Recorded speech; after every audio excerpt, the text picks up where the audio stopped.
అవకాశం ఉంది అనుకుంటున్నాను నేనైతే. ఇక చివరిగా మన పశ్చిమ బెంగాల్ కొంచెం వివరంగా మాట్లాడుకోవాలి. పశ్చిమ బెంగాల్లో ఒకనాడు కాంగ్రెస్ ప్రభ దాదాపు 20 ఏళ్ళు కొనసాగింది. ఆ తర్వాత 35 ఏళ్ళు పూర్తిగా కమ్యూనిస్ట్ పార్టీలు కొనసాగినాయి. ఆనంద్ జ్యోతి బాసు 5 సార్లు ముఖ్యమంత్రి, తర్వాత 2 సార్లు మనకు బుద్ధదేవ్ భట్టాచార్య. ఇట్లా చూసుకుంటే 35 ఏళ్ల పాటు కమ్యూనిస్టులు అప్రతిహతంగా గెలిచారు. కానీ పశ్చిమ బెంగాల్ రాజకీయాలు చూస్తే ఒకనాడు చైతన్యం పశ్చిమ బెంగాల్ కనపడ్డారు. అంటే చైతన్యం కనపడ్డది అంటే ఒకనాడు చైతన్యం నిజంగా చెప్పాలంటే పశ్చిమ బెంగాల్లో నక్సల్బారీ ఉద్యమం నుంచి మొదలుపెడితే అన్ని సంస్కరణలకు కూడా పశ్చిమ బెంగాలే ఆద్యమైంది. ఆనాడు ఈశ్వర్ చంద్ర విద్యాసాగర్, రవీంద్రనాథ్ ఠాగూర్, మీరు చిత్తరంజన్ దాస్, సుభాష్ చంద్రబోస్ అక్కడి నుంచి వచ్చిన వాళ్ళు. కానీ మెల్లమెల్లగా పశ్చిమ బెంగాల్లో మార్పును ఆహ్వానించే మనస్తత్వం పోయింది మెల్లమెల్లగా పూర్తిగా. దాంతో ఏమైందంటే అధికారం కట్టబెడితే 10 ఏళ్ళు, 20 ఏళ్ళు, 30 ఏళ్ళు కట్టబెట్టే సంస్కృతి వచ్చింది అక్కడ. అలాగే ఫ్యాక్షనిజం పూర్తిగా కొట్టుకోవడం, తన్నుకోవడం. అసలు ఎన్నికల్లో హింస అంటే బీహార్ లో మనం చెప్పుకునే వాళ్ళం గతంలో. బీహార్ మించిపోయింది ఇప్పుడు పశ్చిమ బెంగాల్. దాని పశ్చిమ బెంగాల్ ఏమవుతుందంటే ఇప్పుడు మన కాంగ్రెస్ నుంచే విడిపోయిన తృణమూల్ కాంగ్రెస్, వీళ్ళ కాంగ్రెస్ అనుకోవచ్చు. ఇప్పుడు ఇక్కడ వైఎస్ఆర్ లో అట్లా.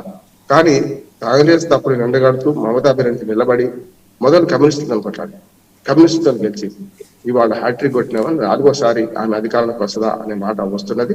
కానీ బీజేపీ కూడా చాలా పుంజుకున్న సమస్య లేదు. బీజేపీ ఎంత పుంజుకుందంటే కమ్యూనిస్ట్ పార్టీ, కాంగ్రెస్ రెండు వీక్ అయిపోయి మన 2021 ఎన్నికల్లో ఒక్క సీటు కూడా గెలుచుకోలేదు. దాంతో 211 సీట్ల ఉన్న మమతా బెనర్జీకి వ్యతిరేకత ఉన్నారు. కానీ అది 148 మ్యాజిక్ ఫిగర్ కంటే తక్కువ వస్తుందా, ఆ వ్యతిరేకత వల్ల పోతాయా అనేది అనుమానం. నా ఉద్దేశం ఏంటంటే తృణమూల్ కాంగ్రెసే చాలా వరకు 160 సీట్లతో గెలుస్తాను. 160, 170 మధ్యన ఉంటుందేమో మనకు ఇది అని. కానీ బీజేపీ పార్టీ ఇప్పుడు ఉన్న 70 నుంచి గ్యారెంటీ 100 దాటుతుంది, 110, 150 దాకా పోయే అవకాశం ఉందని నేను అనుకుంటున్నాను. ఇది మొత్తం స్థూలంగా వ్యక్తి. కానీ నేనేమంటున్నానంటే అంతటా కూడా ఈ గ్యారెంటీల విషయంలో అన్ని పార్టీలు తప్పు చేస్తున్నాయి. మోడీ గారేమో రేవిడీలకు వ్యతిరేకం అంటాడు, అన్ని చోట్ల మనకు అనుచిత ఉచితాలు రాజ్యం అంటున్నాయి. అట్లా కాంగ్రెస్ పార్టీ అయితే మన కర్ణాటక నుంచి మొదలు పెట్టింది. అది ఉచిత బస్సు ఎవడు అడిగిండో తెలియదు, కానీ ఉచిత బస్సు అనేది అంత తారక మంత్రం అయిపోయింది. అక్కడి నుంచి మొదలుకొని వాళ్ళు బడ్జెట్ కంటే మించి వాళ్ళు హామీలు ఇస్తున్నారు అన్ని రాష్ట్రాలు. ఎవరు మల్లికార్జున ఖర్గే కూడా మనకు అనుచిత ఉచితాలు అవుతూ మీ బడ్జెట్ ని బట్టి చేయండి అని మహారాష్ట్ర ఎన్నికలు జరుగుతున్నప్పుడు అన్నారు. కానీ వాళ్ళ పార్టీ ఏం చేసింది, అసలు ఇది మొత్తం అంత అనుచిత ఉచితాలకు ఆలవాలమైంది. తమిళనాడు అయితే ఇప్పుడు సేమ్ అన్ని పార్టీలు అట్లాగే ఉన్నాయి. తమిళనాడులో ఉచితాలకు మొట్టమొదటి పేరు. మంచి ఉచితాలు ఇస్తే ఎవడొద్దంటే, ఎందుకంటే 2 రూపాయల కిలో బియ్యం అప్పుడు ఏది తమిళనాడులో విద్యార్థులకు మధ్యాహ్న భోజనం చాలా అద్భుతమైన కాదు. కానీ అది పూర్తిగా పోయి వాళ్ళ స్కూటీలు ఇస్తాము, 25 మంది మహిళలకు ఇస్తాము, ఇట్లా అనుచిత ఉచితాలు చాలా ప్రకటించుకొని వస్తున్నాం. సంపద పంపిణీ జరగాలి. ఎట్టి పరిస్థితుల్లో సంపద కేంద్రీకృతమైంది, పేదలకు పంచాల్సిందే. కానీ ఏ రూపంలో పంచాలి? డబ్బుల రూపంలో కాదు. వాళ్ళ విద్య, ఆరోగ్యము, అట్లాగే మౌలిక వసతుల కల్పన, ఉపాధి కల్పన, దీని ప్రకారం మార్చితే సంపద పంపిణీ అవుతుంది. వాటిని కూర్చుని పెట్టి మేపితే చైనా సామర్థ్యం అంటే మనకు మన చేపలు పట్టడం నేర్పాలా, చేపలు తినడం నేర్పాలా, తినేటట్టు చేయాలా, అరటిపండు వడిచి నోట్లో పెట్టాలా, అరటిపండు పండించే పరిస్థితి తీసుకురావాలా అనే దానికి వ్యతిరేకత ఉన్నది. కనుక అనుచిత ఉచితాలు తప్పు. అన్ని అనుచిత ఉచితాలు అంటలేను, కానీ ఏవైతే అనుచిత ఉచితాలను వాటిని పరిహరించాల్సింది. లేకపోతే బడ్జెట్ లో అన్ని ప్రభుత్వ ఉద్యోగుల జీతభత్యాలకు అవి ఉచితాలకు పోతే ఈ మిగిలేది ఏంటి, అభివృద్ధికి కానీ, విద్యకు కానీ, ఆరోగ్యానికి మిగిలే పరిస్థితి ఏంటి. కనుక పశ్చిమ బెంగాల్ ఎన్నికల్లో మాత్రం మళ్ళీ హింస జరిగే అవకాశం ఉందంటున్నాను నేనైతే. చాలా పెద్ద ఎత్తున బంగ్లాదేశ్ తో మనం ఏదైతే సరిహద్దు ఎక్కువ దూరం మార్చుకుంటున్నామో, ఈ ఇప్పుడు రోహింగ్యాల ఓట్లు ముఖ్యంగా సార్ ప్రక్రియ వల్ల కొంత నష్టపోవచ్చు. ఇప్పటికి 20 లక్షల ఓట్ల భౌతికంగా ఇంకా తేలలేదు. ఉన్నారా లేరా అంటే నిన్నటికి ప్రకటించేసాడు. నిన్న ఓటర్ లిస్ట్ ప్రకటించిన దాని ప్రకారమే కూడా ఆ ఎన్నికలు జరుగుతాయి. కనుక అది వేరే సమస్య. ఓడిపోతే ఆ సార్ ప్రక్రియ దానిలో ఓడిపోయామంటారు.